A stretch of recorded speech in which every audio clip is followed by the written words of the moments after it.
Oh, hi. How's it going? Welcome to the build-up. Hey, I'm Shannon. And I'm Brendan. This is the show about the shows between the shows. There's a lot of shows here, guys. We're so excited because we have James Vanderbeek here to talk about Pose. We're excited about Pose. Yeah, you know, I love Pose. It's one of my favorite shows. Yeah. But posing is also an art form that I'm so good at. I think some of your best poses I saw your DMV picture is great. The Yeah. license, yeah. That's great. So, Brendan, what are you up to in life? Well, I've been doing a lot of posing recently because, of course, you know, I like to do some acting on the side. I do Shakespeare in the parking lot. And, yeah, I do a lot of poses, so it's cool. Yeah, you know, I've always looked at you and been like, you know, with that bone structure, you don't even need to pose. Still look good. Are you guys excited for the pose build-up coming up? Yeah! We are also so excited that me and Shannon actually created our own poses, and we named them. We wanted to show you guys just to see what you guys thought. So let's go for it. Let's take a look at our poses, what we got. Pose number 1, please. Let's take a look. Okay, great. Ooh, wow. This is pretty sexual. I hope you guys are ready. Yeah. What do you think? This pose is called, this is actually me chained up right before I went out and my role as the Green Knight from the medieval times. Wow. So, yeah, I do medieval times work at night. You get to eat everything with your hands. There's no silverware. So it's you should check it out. It's great. Dinner and tournament. I love that. I feel like you're doing what they call the sexy sip. Anybody know that move? It's when you're taking a photo, you just go, and you're supposed to look hotter. I've tried it a lot. It doesn't work for me, but it works for most human beings. I was sucking in really hard in my stomach. Yeah, I can see. It looks nice and tight. Tight! All right, next so far, pose. this is going great. Wow, oh, wow. Deep. As you can see, this is not Brendan, this is me. Yeah. And this is me posing as Tanya Harding in the moment where she decided that she was gonna bust Nancy Kerrigan's knees. Yeah, this is the exact moment you could see in her face where she's like, I'm having fun, but I need to break someone's fucking knee. Yeah. Like you can see that right in her face. You know, like beautiful skating pose, as you can see. I'm a natural born ice skater. Leg is up. But literally like sad and jealous, you know? All right, great, let's go to the next one. Let's see what's next. Oh, wow, perfect. Oh, yeah. This one is, this was an interesting one. As you can see, this is definitely two parents experiencing too much shame when they have to tell you that they're getting a divorce. Yeah. Yeah. These are two parents who are about to get a divorce. They want to tell their kids, but they're ashamed, so they dress up like dogs. And then if you can't see, they're actually holding Advil and stomach medicine to say like, hey, we got you, everything's gonna be okay. Yeah, when you have diarrhea, kids, we'll be there. Yeah, but we're still gonna get a divorce. No doubt. All right, next up. Oh, this one. Oh, perfect. Oh, yeah, look at this. I just feel like there's so much joy in this pic. Yeah. I call this pose Jodie Foster and Nell. You guys see Nell? Tay in the wind. Everyone's too young here. Okay. No, okay. There's a bunch of fetuses on this couch. Yeah, you guys, we don't want to show the audience, but there's a bunch of little babies. There's actually Just small little babies like, on the what are we couches, looking which at? is not really normal, but it's great. Yeah. All right, What else do you think that pose might be? We moved on. Oh, wow. This one's so sexy. I feel like it's kind of inappropriate for the show. So this is me being on vacation in Thailand, you know, being cool about it, then going, oh shit, wait a minute, I'm on vacation in North Korea, please don't kill me. Yikes. So Don't it's you like hate a when that surprise, happens? like, you know when you go on vacation to a really nice place and all of a sudden you accidentally end up in North Korea? That happened here. Scary. Really scary. Let's go to the next one. Oh, yeah, I call this pose, I'm trying to give my leg away. Check it out, it's a good leg. Who wants it? It's fully functional for now. Has anyone ever given their leg away here? Anyone? Once again, there's... Oh, a girl in the middle, hey, wow. There's one grown woman and 47 babies. One baby raised their hand. 47 babies. Great. Yeah, that's cool, that's awesome. All right, next one, let's see what we got. Oh, perfect. This is what I call the shitty Phantom. Phantom of the Opera, but a much shittier version. And what happened is, actually, I wanted to do a production of Phantom of the Opera, but then I realized I was in North Korea on vacation, and they don't let you do Broadway productions there by yourself. They do not. They do not let you do that. So That just is a a fun fact. fact for all the fetuses out there. If you guys ever travel to North Korea, do not do Broadway productions. Yeah, feeding facts to fetuses is what we do here at the Build Up, okay? Yeah, they love knowledge. Next all right, great. pose. Next one. Oh, yeah, perfect. Uh-huh, this is my signature pose. It's called, I've hidden a tiny, sexy little man in my underarm, and I plan on licking him. Yeah. Yeah. I don't know if anyone's ever had an imaginary boyfriend or girlfriend in their arm. No Excuse judgment. me, he's not imaginary, he's there. Okay, my fault. Sorry, he is in fact there. All right, next. Oh, this is the last one. This one's really deep. Okay, cool. Has everyone seen The Purge before? You guys know The Purge? All right, so guys, whether or not you know this, me and Shannon are the first people. We started The Purge cover band. So we do like a lot of purge songs, a lot of murder-based songs, and this is our photo shoot. So come see us perform. We perform in dungeons and alleyways. It's so good. Yeah, like just listening to our music will purge you spiritually. Yeah. So I know you guys are all under the age of 0, but just so you know, like check out the Purge cover band. It's pretty great. Yeah. All right, awesome. All right, man. I hope you guys are inspired by our poses to pose on your own and watch the show pose because it's so good. Thanks for hanging out with us on the build up and stick around. James Van Der Beek is coming right up. Yeah. Woo!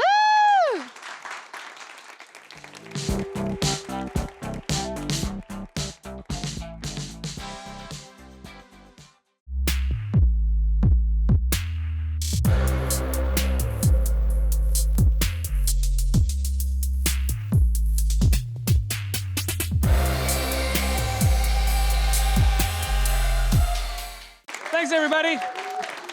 Oh, thank you. Welcome to Build. I'm your host, Ricky Camilleri. You know our next guest from shows like Don't Trust the Bee and Apartment 23, What Would Diplo Do, which he wrote, produced, and starred in, Dawson's Creek, and movies like Rules of Attraction, where he played the younger brother of American Psycho's Patrick Bateman. And now you can see James Van Der Beek actually play an American Psycho in Ryan Murphy's wonderful new series, Pose. Let's take a look.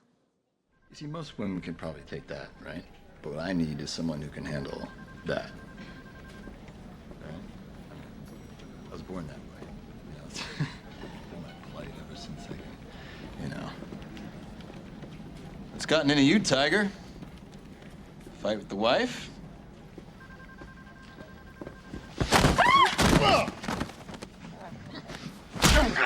She told me!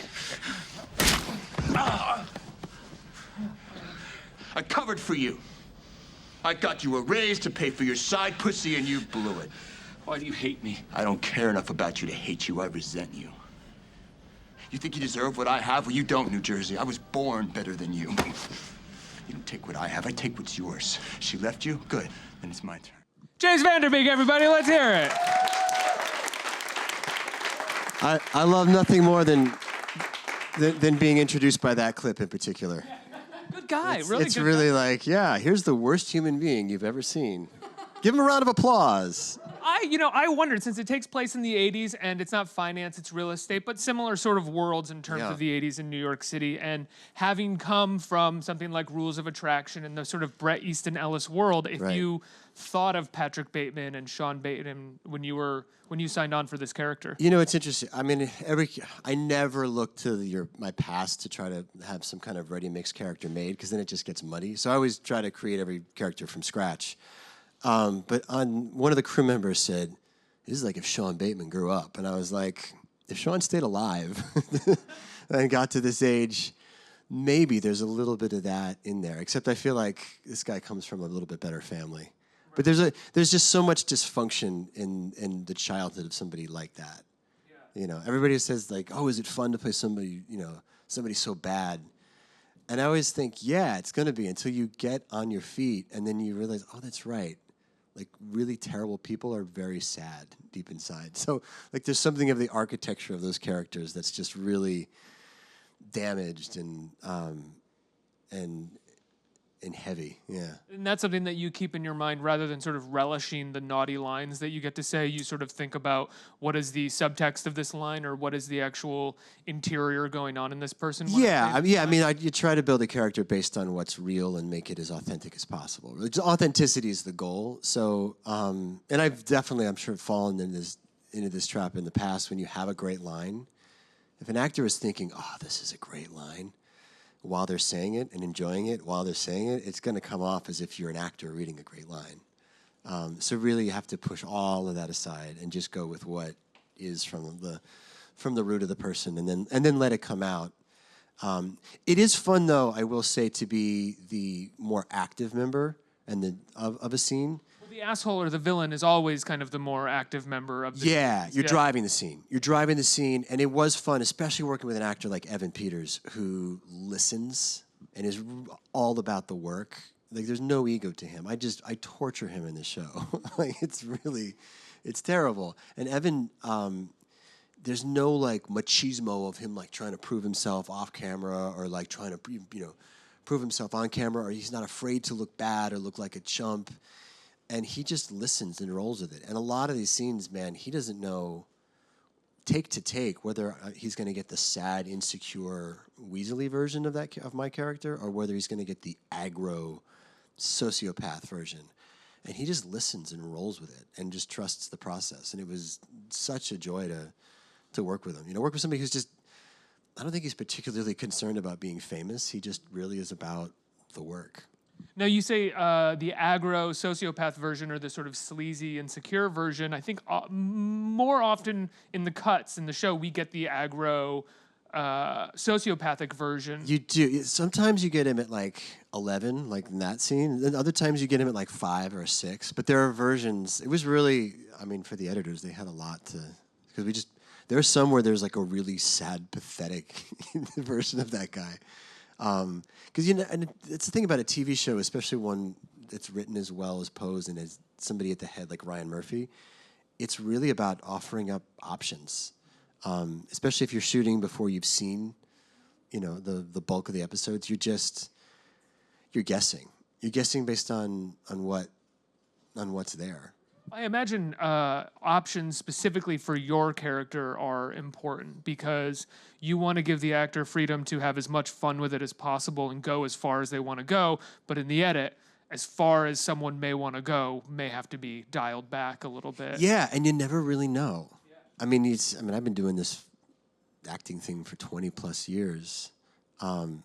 And I'd be lying if I said I knew exactly how it's going to play out. You can have an idea. I think that's what I learned writing and showrunning Diplo is that, like, man, this is all a guess every step of the way. That's why I hate that the program is named Final Draft. Cause yeah, that's true. A draft, I mean, no draft is ever final. Like, a first draft is a rough guess. A final draft is your best guess. And that's so true. In the way that we interview people about the work, be they writers or directors, we always interview them on this as under the pretense of a vision that they started out with. And it's always kind of neglecting the fact that no one really has that much of a vision. There's a lot of failure along the way, and there's a lot of trying things out and working with all the other people in the crew. Yeah. You know, and it's true. Like Final Draft, we always talk to people as if it was like ordained from God immediately. There's no, it's a great program and I use it for everything I write, but there's no worse title to hang over a screenwriter than the word final. Like,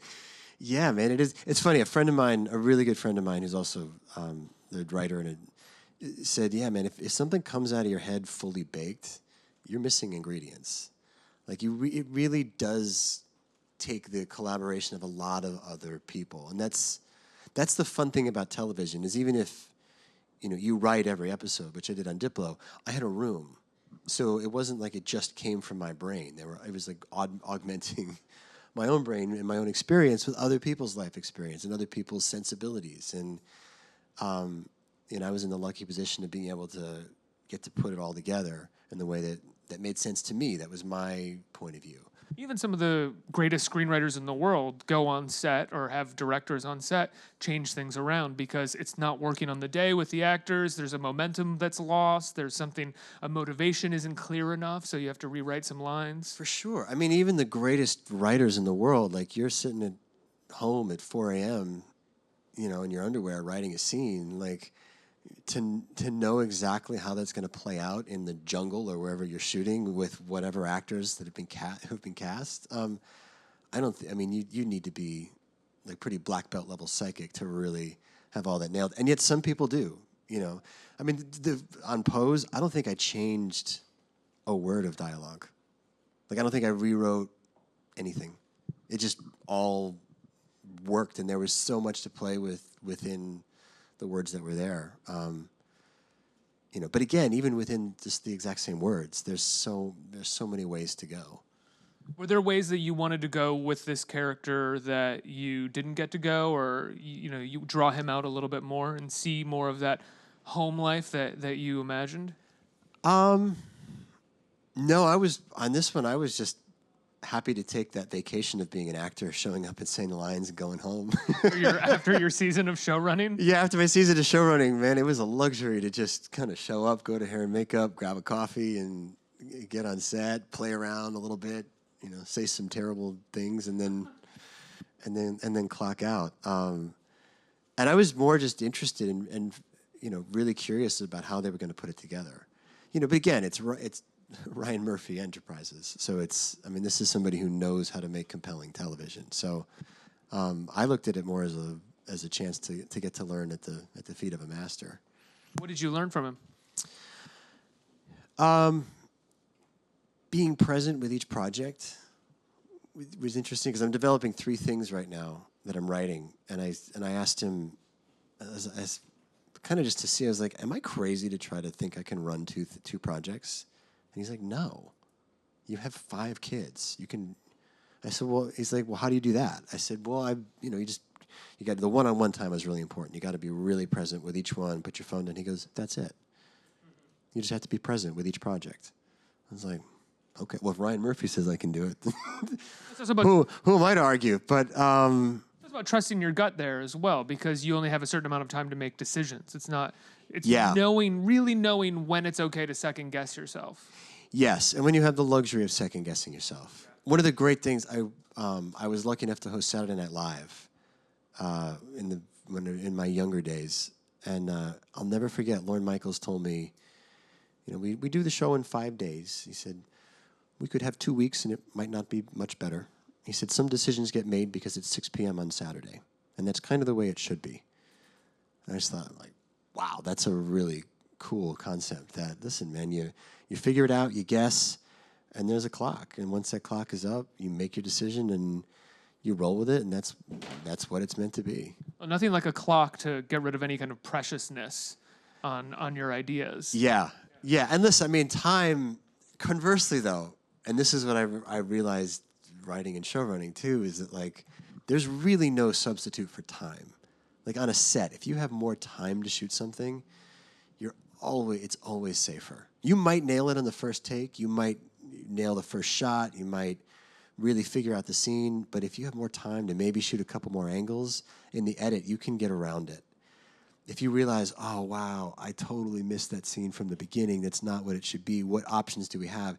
If you had time to shoot it, you can cut to a wide for a moment and even rewrite dialogue through that. You can be on somebody's back. You have so many more options. So I would say time on set is definitely important, but time to create, sometimes you just need to put it out there. And you need to put it out there imperfect as well. You can't wait until, if any writers out there, you don't wait until you think it's absolutely perfect to give it to somebody, because there's always going to be stuff you're going to learn about it.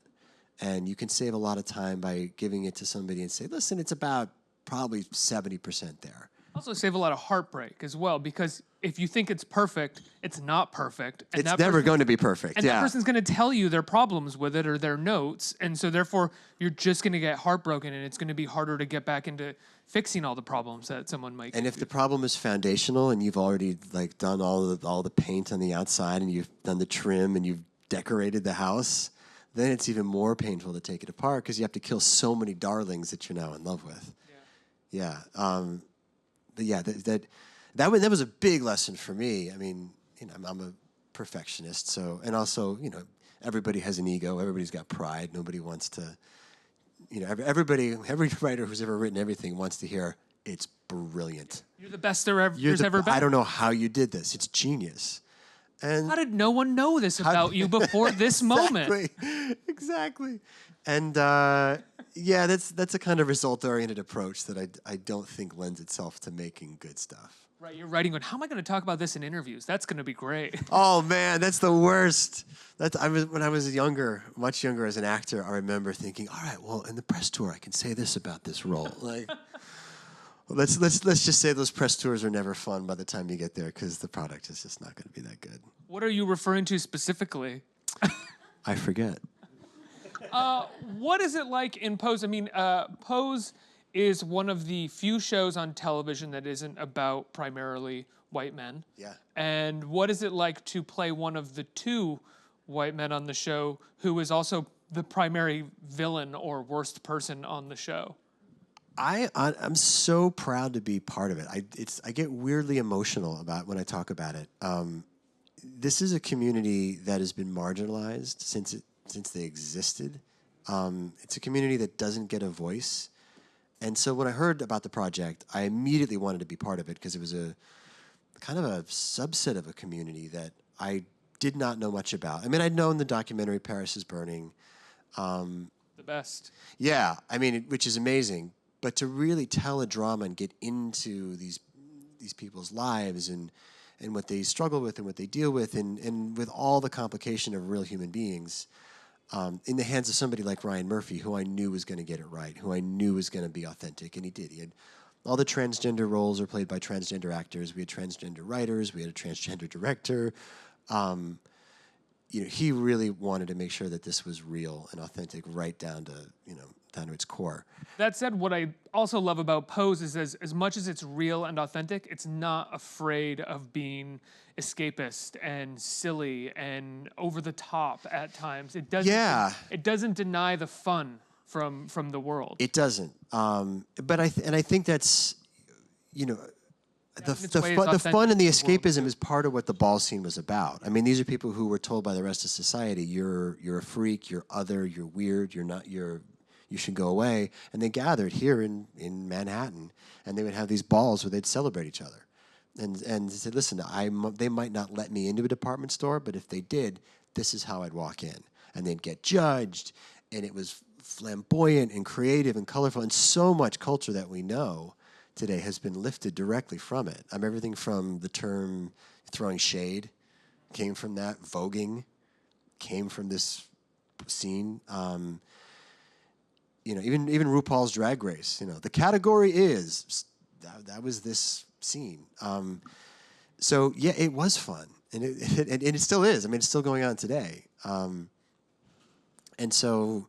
Yeah, I'm glad that Ryan really goes there with the fun and the sparkle and the glitter as well. Did anyone take you to a ball or anything? I was invited to one, which was a badge of honor that they would invite me into one of these, and I couldn't go because we had a baby due. So, yeah, good excuse. Otherwise I would have loved to have gone to one. I'm still going to try to cash in my invitation. I'm going to hope they haven't really seen that clip, and hope that they still invite me.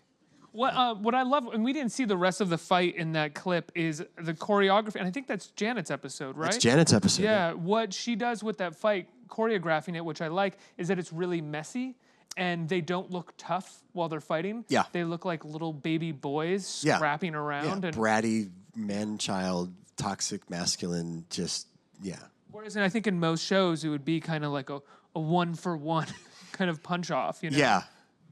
Yeah. That's something that you guys talked about going into choreographing that? For sure. I've actually done a lot of fight training for various things, and it's what I do to keep in shape, actually. I go to a stunt gym and train there. This is really fun, and I enjoy it, and it's always a good skill to have.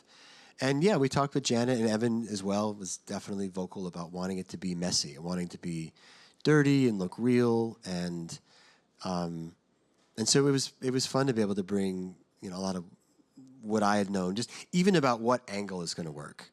At one point, I throw a punch, I hit Evan, and I knew there was a steady cam behind him. This is like the vain actor part of me. You always have that little actor brain that knows where your light is and where your mark is, and if the lens can see you.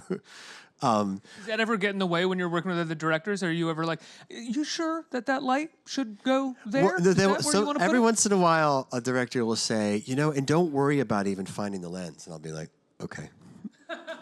Got it. Yeah, okay. I understand. But in that fight sequence, like all the fight training that I'd done, I knew at least where Evan needed to be and where I needed to throw the punch in order for it to land. So I actually placed him in the spot, and it looked like we were fighting, and he was resisting me. And then that's actually you just trying to move him to the mark? That's me trying to move him for the most advantageous camera angle. Yeah.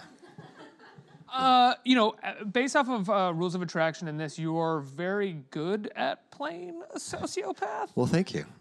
Why do you think that is? I don't think that says anything about you. I mean, I think sociopaths are probably in some ways somewhat fun to play because you are playing a lot of times a very direct note. The lack of shame is fun to play. Shame is very heavy to play for a long time on camera. I don't know why. Because they are so definitive, sociopaths. So they're not really questioning much. They're not really reflecting upon really anything. It's so interesting that you would get have roles like that after your first big role, which was an extremely emotional young man. As the most sensitive human being ever to grace the television screen. Yeah. Color of Purple poster in his room. I mean, that wasn't by accident. I did pass on all the roles that were like that character, like back in the beginning. I knew I needed to do something different. I actually started out playing bullies. Like when I was 17, my first movie was Angus. Oh yeah. And I played the asshole bully in that. I did a couple independent films where I played like the neo-Nazi kid or the whatever. Yeah. The neo-Nazi kid, yeah. That's I was like the blonde-haired whatever. I kind of started out playing those, oddly enough, and then went the sensitive route for a number of years, and then I don't know, man. You gotta keep having tricks in your bag. Yeah. Especially if you're an actor for hire, and this is and I went a lot of years before I was writing my material. You gotta have reasons to surprise them in ways that they want to see, in ways that ring true.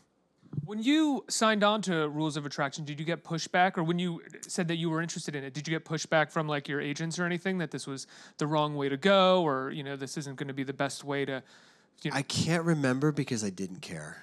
I just knew 100% this is the one. I had been reading scripts for a while, and that particular day, I had 3 meetings and 3 scripts that I'd read, and I read the Rules of Attraction. I was like, far and away, this is the best script I've read in years, and I don't think I left any room for anybody to say, well, you might want to think about.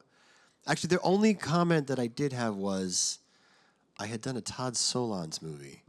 Right. Prior to that, storytelling, which you ended up getting. It ended up getting cut. Which is how I found out that I was cut. Was I said to my agent, my only hesitation with the Rules of Attraction is it's another dark college character. And I just did that in storytelling, and to which my agent replied, yeah, bad news on that. Todd decided to cut that whole portion, so you're no longer in that movie. So take a look at Rule. I was like, wait a minute, hold on, what? Wow. He said, yeah, he just cut the whole 1980s portion except for the Selma Blair part. I was like, because originally there was it was like half of 1980s on a college campus. And then it cut to the year 2000, I think. Which was Selma Blair's part, right? So Selma Blair, Selma Blair's part was originally part of a whole cast of people. Oh, there was another, and that was supposed to be in the 80s as well? Yeah. Oh, wow. Yeah, so it was 1980s, and then it cut to 2000. And from what I remember, it was pretty much half the shooting script was 1980s college campus. And then the story just stopped, and it went to 2000 in high school. This is a great example of what we were talking about before, of a brilliant artist. Yeah, like Todd. Needing to figure things out as he was going along. I never knew, reading the script, how the 2 pieces meshed, but I thought, I don't need to. I'm just the actor. The 2 in the 80s? Yeah, the 80s and the 2000. And then it turned out they didn't. Neither. He didn't. Yeah, I guess he didn't see a way in which they meshed, and so he wrote me a lovely note, and then there were all these rumors that there was like a locker room rape scene and all that, which was none of that was true. There was like there is a kind of rape scene in that movie, but yes, but it wasn't that. Yeah, it was not that. Yeah, there was like a gay element, but it wasn't anything like what was reported. Right, that's in the script. It's not like the 2 actors who signed on for this thing that's in the script are gonna say, "Don't put us in this now." Of course, yeah. No, they were all for years. It's one of those things that there were rumors about it, and then why it was cut, and but yeah, I think according to Todd, it was just he had a vision for something and it didn't quite work, and he realized, oh my goodness, I have to cut a good probably 30 to 40 pages out of his script. What was it like? I love Todd Solondz. He's one of my favorite great. filmmakers. And I think he's just also, like, I've interviewed him and he's just such a wonderful... He's such a wonderful human. Yeah.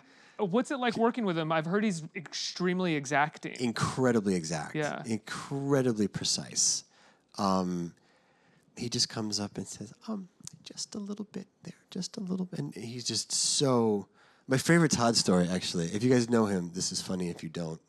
I don't For know. me, if it you might not be don't. funny. At least he'll laugh. The most upset I ever saw Todd get, we had this long Steadicam shot. It wasn't Steadicam though. It was like on this makeshift dolly with these big deflated wheels all through this college campus, and it was 3 or 4 actors talking. And we had done about 19 takes, and about take 21, Todd says, "That's the one. We've got it." And then somebody comes up and says, "Todd, there was a C-stand in the back." And this was shot on film back in the olden times before you could just digitally take that out. So it was a real thing. Like, we didn't really have the technology or the budget to take that out. Todd goes, "How bad was it?" And you guys said, "I mean, it's right there. It's in it. You can't use the take." And Todd goes like this.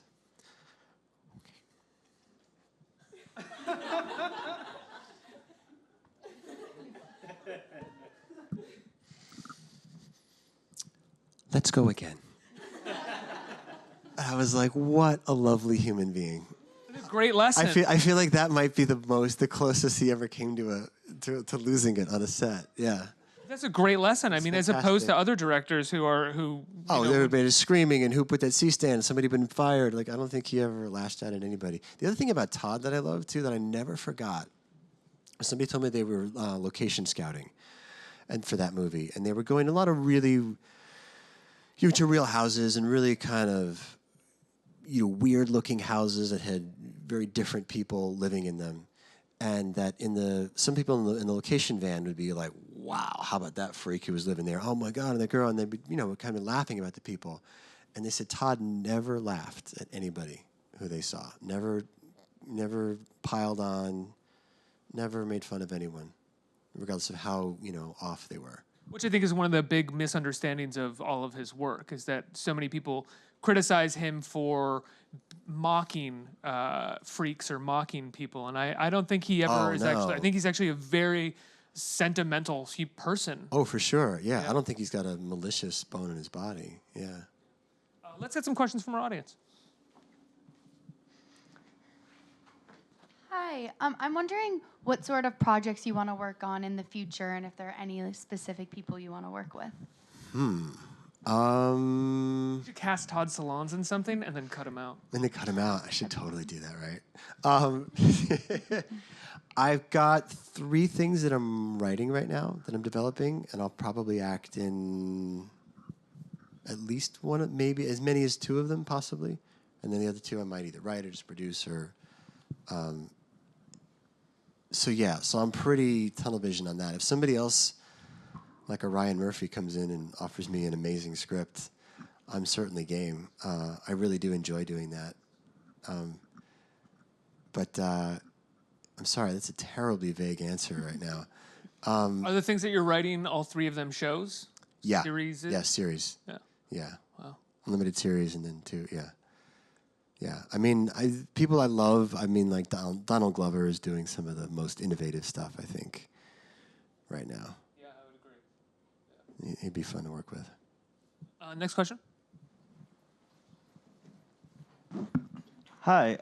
So since Ryan Murphy is known for working with a lot of actors, roundabout and in different variety of his projects, who would you like to work with if you had the chance to be on like other shows that he is creating?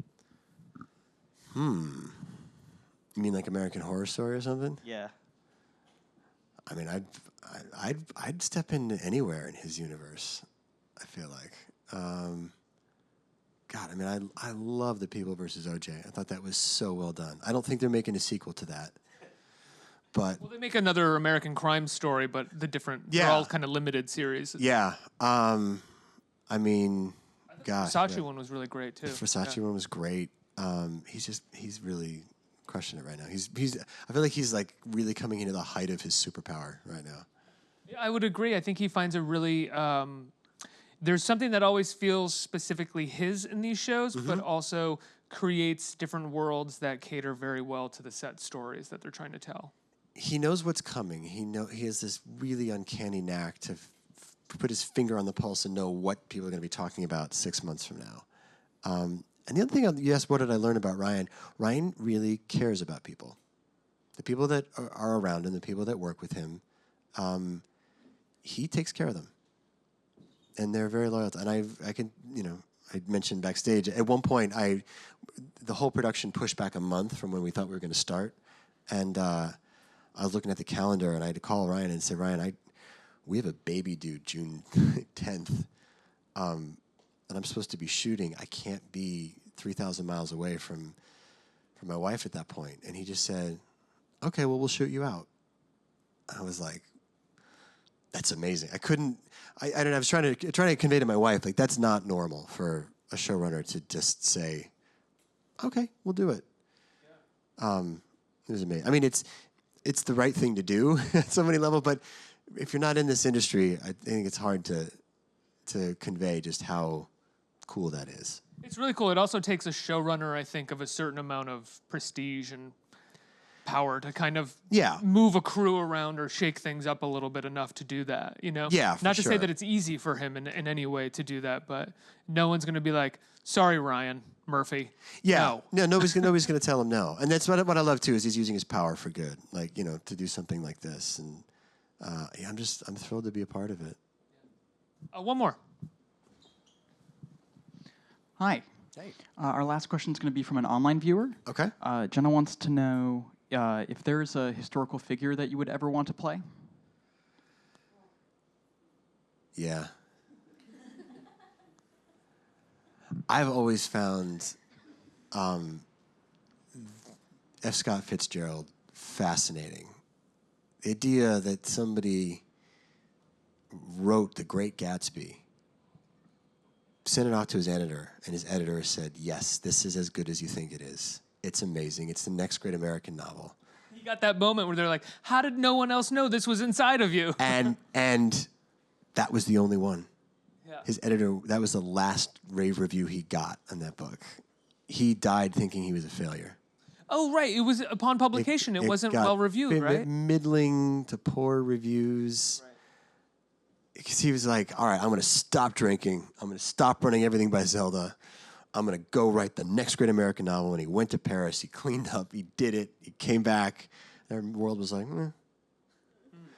And then, so you read you're forced to read The Great Gatsby now in school. And, I mean, I loved it.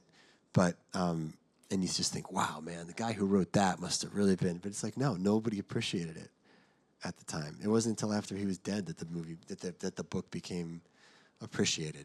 Was it also that it was in the wake of This Side of Paradise that people didn't appreciate it? Was This Side of Paradise well reviewed? I don't know. No, I mean that wasn't either. Yeah, I love that book.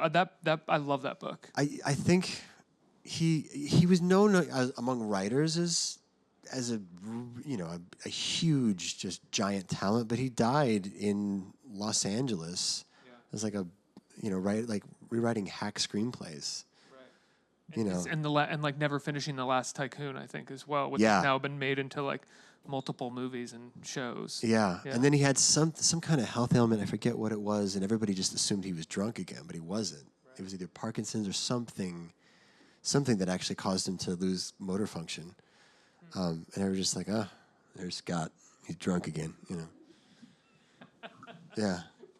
Poor F. Scott Fitzgerald. I know. So yeah, when you said historical figure, that was the first one that came to mind. Wouldn't you like to play him in heaven, though? Like looking down and finding out that he's like really famous now? That would be an amazing sitcom.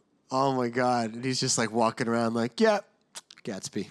Or everyone's like congratulating him in heaven, and he's like, thanks. It would have been great if it was while I was alive. He's just like still bitter. He gets really drunk one night and he says like, God, I've always wanted to ask you. What the fuck, man? Cruel irony here, God. What is up?